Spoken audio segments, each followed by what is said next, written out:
Chapter 24.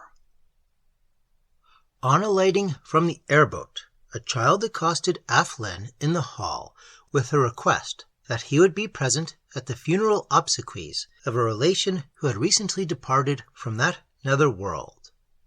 Now, I have never seen a burial place or a cemetery amongst this people, and, glad to seize even so melancholy an occasion to defer an encounter with Z, I asked Aflen if I might be permitted to witness with him the interment of his relation, unless, indeed, it were regarded as one of those sacred ceremonies to which a stranger to the race might not be admitted. The departure of an Arn to a happier world, answered my host, when, as in the case of my kinsman, he has lived so long in this as to have lost pleasure in it, is rather a cheerful though quiet festival than a sacred ceremony, and you may accompany me if you will. Preceded by the child messenger, we walked up the main street to a house at some little distance, and, entering the hall, were conducted to a room on the ground floor, where we found several persons assembled round a couch on which was laid the deceased.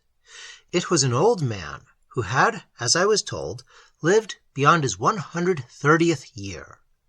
To judge by the calm smile on his countenance, he had passed away without suffering.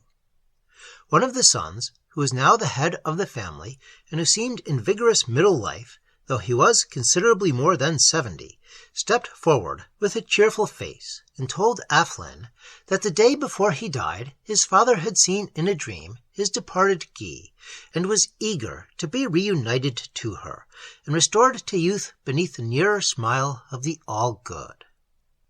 While these two were talking, my attention was drawn to a dark metallic substance at the farther end of the room. It was about 20 feet in length, narrow in proportion, and all closed round, save near the roof. There were small round holes, through which might be seen a red light.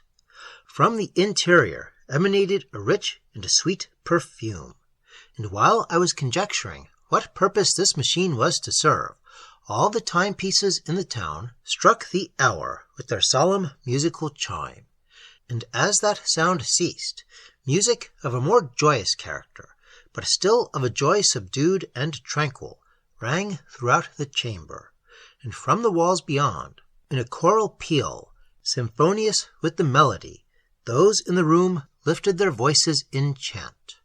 The words of this hymn were simple. They expressed no regret, no farewell, but rather a greeting to the new world whither the deceased had preceded the living. Indeed, in their language, the funeral hymn is called birth song.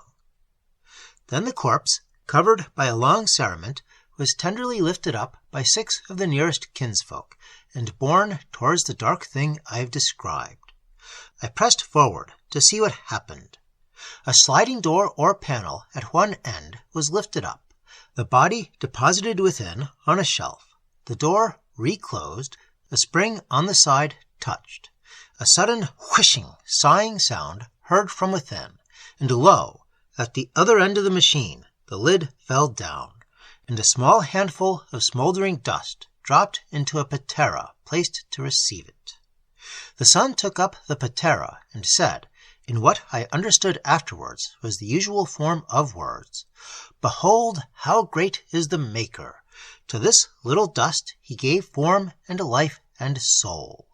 It needs not this little dust for him to renew form and life and soul to the beloved one we shall soon see again." Each present bowed his head and pressed his hand to his heart. Then a young female child opened a small door within the wall, and I perceived, in the recess, shelves on which were placed many paterae, like that which the son held, save that they all had covers. With such a cover, a Guy now approached the son, and placed it over the cup, on which it closed with a spring. On the lid were engraven the name of the deceased and these words: "Lent to us," here the date of birth; "recalled from us," here the date of death. The closed door shut with a musical sound, and all was over.